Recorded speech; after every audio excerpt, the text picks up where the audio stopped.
Hey guys, Scott here. I was incredibly fortunate to be granted a review copy for Shadow of the Erdtree.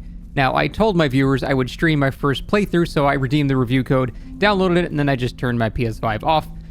About 30 seconds later, I turned my PS5 back on and played for 11 hours straight. I am sorry, I'm weak. Presented with the same option, you know damn well you do the exact same thing. It's Elden Ring, man.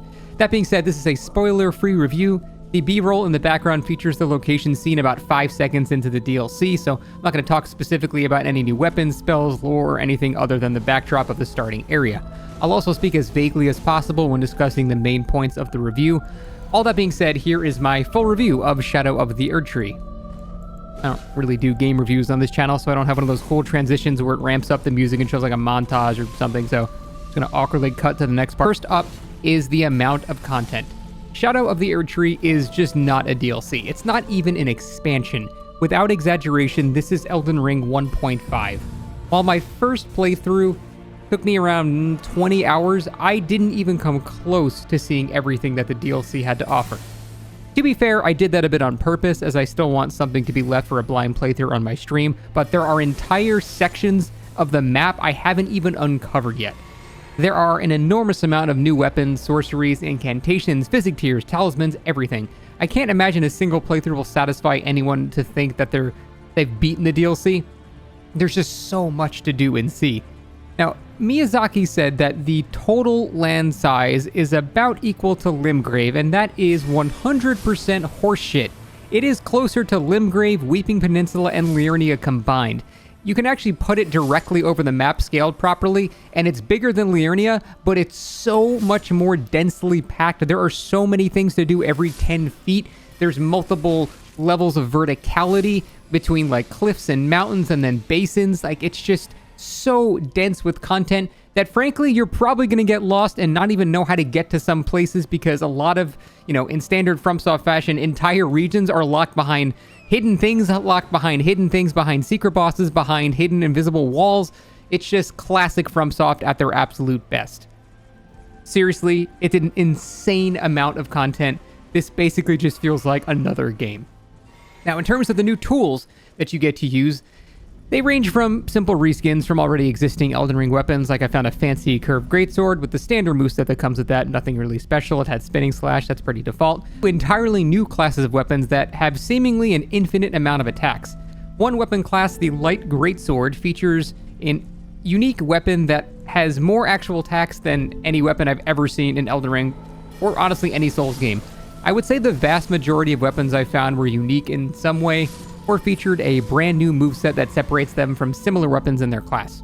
Spellcasters also have an absolute feast to dine on. I unfortunately wasn't able to cast every single spell as my character was level 150, and I simply didn't have the stats or larval tiers to respec to test every single one on my first playthrough, but the ones I did cast were extremely satisfying. There is a new sorcery that doesn't do damage but has extremely awesome implications in PvP, and there are new earth-shattering incantations that make you legit feel like a divine being. I'll just let you discover all of them though.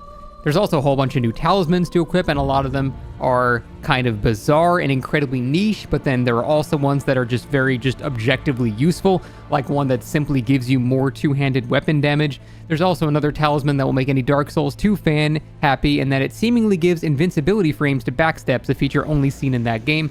Again, I'd like to discuss more, but I don't want to really spoil any specifics of anything that you'll find, but there's a lot of it. The bosses themselves in this expansion are legendary. I mean, it's a FromSoft DLC. You know they're going to be insane. As long as you're following the main story, they're all pretty much perfect. There isn't a single bad main story boss, with a single exception right before the end. Speaking as vaguely as possible, it kind of reminded me of the very unfun gang fight from Dark Souls 2's Crown of the Sunken King DLC. The amount of effective damage you have to do to win this encounter is just kind of overtuned in my opinion. I think I did almost 90,000 damage before the encounter was won, so overall, very tedious and not very enjoyable. But that was one out of literally every other boss in the entire main storyline. Some of the side content bosses are not particularly exciting or memorable or anything like that, but they're not really meant to be. They're just little side dungeon enemies that give you a shiny new piece of gear, as it is in the actual base game. Like I said, every main boss is an absolute banger and extremely memorable. The music ranges from decent to extremely good, although I will say it doesn't eclipse the majesty that is the Old Hunters soundtrack, but that is a bar that is almost impossible to beat. Now, in terms of difficulty, it was kind of all over the place, not to imply that's bad or anything. Side dungeon bosses typically only took 1, 2, or 3 tries, while main story bosses took more like 10 to 20, one of them took me around 30 to 40 tries. But overall, the difficulty ranges from very easy to kind of like Millennia tier. Except for the last boss, who is so far above everything else in difficulty, I'm not even sure how it exists. I thought I might have missed a key item or a gimmick or something, but apparently not. For example, the second hardest boss I fought took me about 35 tries. The final boss took me over 160 tries, to the point I actually just stopped recording for a while because it was just going on too long. And I say this as a Souls veteran that has optimized his build to be basically perfect. I have every single soft cap of damage that I need. I have the proper gear, the proper physics, the good armor, breakpoints, poise. My damage reduction was like 74%, and I'm telling you, it was still too hard. I actually don't know how casual reviewers were supposed to beat the DLC. I legitimately don't think the average player can do it by themselves. The final boss is extremely fun though, aside from the fact that it has a one-shot, and it's not even a very telegraphed one-shot. I think the large, damaging, or instant kill attacks are fine as long as they're very obvious, like Placidusax's giant lightning stake where the music shuts off is an example of an attack where it's kind of fair if it one-shots you, even though for some reason that one still doesn't. The final boss of Shadow of the Erdtree, however, just one-shots you just randomly at the end of a combo sometimes. It's like this giant AoE explosion that does well over 6,000 damage. I'm not sure if you know Elden Ring health values off the top of your head, but the soft cap of Vigor is 60, and at 60 Vigor you have about 1,900 health. I had 70% damage reduction to the damage type being hit, and I was one-shot from full health. The point is, for how unclear the attack is, doing 80,000 damage to the final boss only to instantly die despite literally never being hit prior to that felt extremely bad and demoralizing. I shamefully started using the Mimic tier after about 120 attempts, and even had to specifically cater my strategy to summon the Mimic tier at the perfect time or it would get obliterated in seconds. I do need to note that my Erdtree fragments, which are the upgrade mechanic for the DLC alone, was at 11, and it was recommended that I have it at plus 14.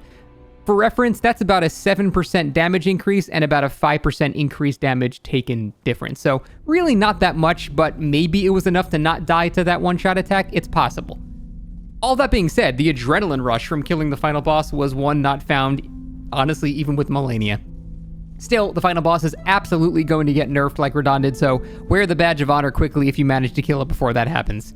So there are multiple optional bosses in the DLC that are just equally incredible. Without spoilers, the boss found in the southeastern corner of the map has probably the coolest attack I've ever seen in a video game, and I already just mentioned Placidusax's lightning nuke attack, so seriously, do not miss out on exploring.